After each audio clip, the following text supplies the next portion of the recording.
They say victory is written by the winners. But what if you were never meant to win?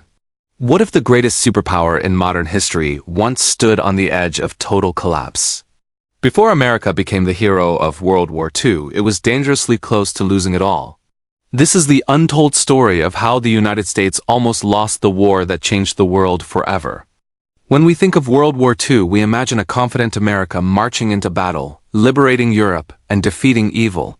But the truth is far more fragile, far more human. In the early 1940s, the future of the United States was uncertain. Its armies were unprepared, its navy shattered, and its faith tested like never before. Victory was not guaranteed. It was earned through chaos, mistakes, and the courage of ordinary men and women who refused to give up. At the dawn of the war, America was not ready for global conflict.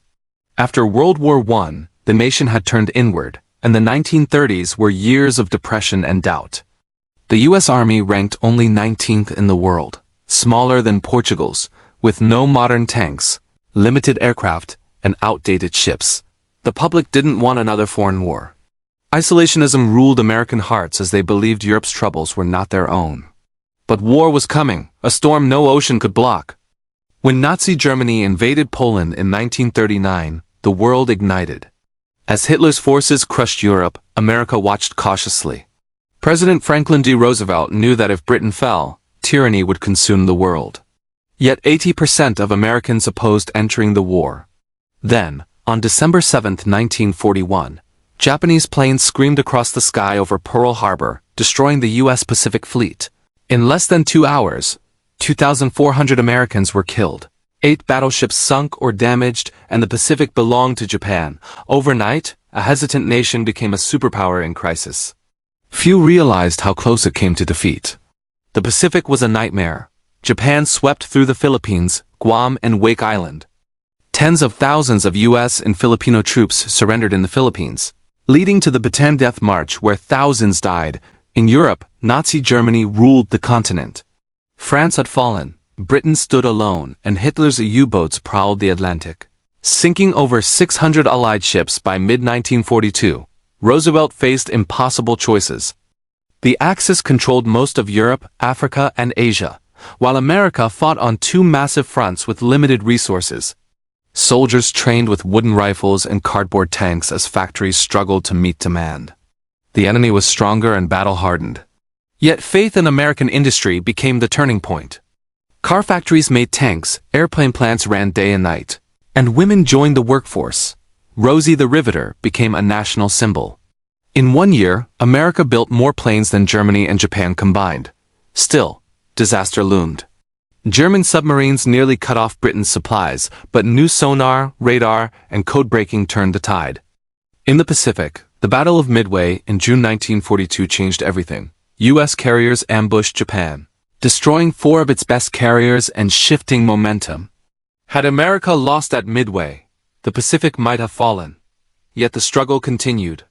In North Africa, U.S. troops suffered humiliation at Kasserine Pass in 1943, crushed by Nazi forces. But under Eisenhower and Patton, America learned fast, adapted, and triumphed. By 1943, Axis forces were driven from Tunisia, marking a new era of determination. Then came D-Day in 1944, the gamble that would decide Europe's fate. Under stormy skies, thousands crossed the English Channel, storming Normandy's beaches under heavy fire. Entire units were wiped out, but by nightfall, the beaches were secured. It was the beginning of the end for Nazi Germany, though 4,000 Allied soldiers died that day. Still, the danger wasn't over. In December 1944, Hitler launched a final offensive, the Battle of the Bulge. In frozen Belgium, U.S. troops were surrounded, supplies low, morale fading. For days, Europe's fate hung by a thread, but American soldiers refused to surrender.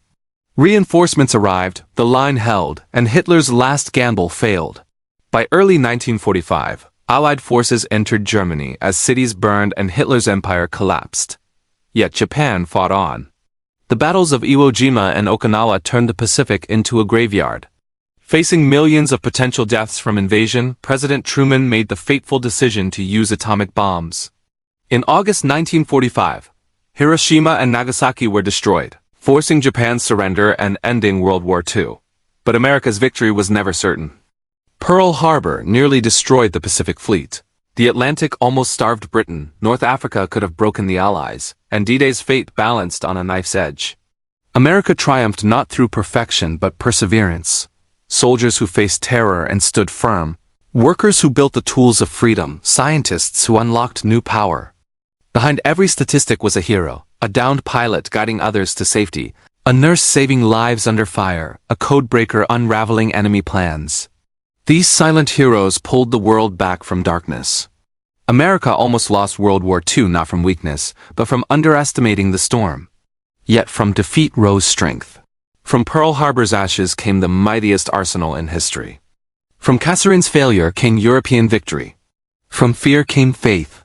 When the war ended, America emerged not only as a victor, but a symbol of resilience, rebuilding enemies, creating peace, and leading a new world. It never forgot how close it came to losing. That humility shaped the America we know today. The story of how America almost lost World War II is not of weakness, but of strength born from struggle, proof that even the greatest stumble, even heroes doubt, and even in darkness, hope endures. Because history isn't written by those who never fall, it is written by those who rise again.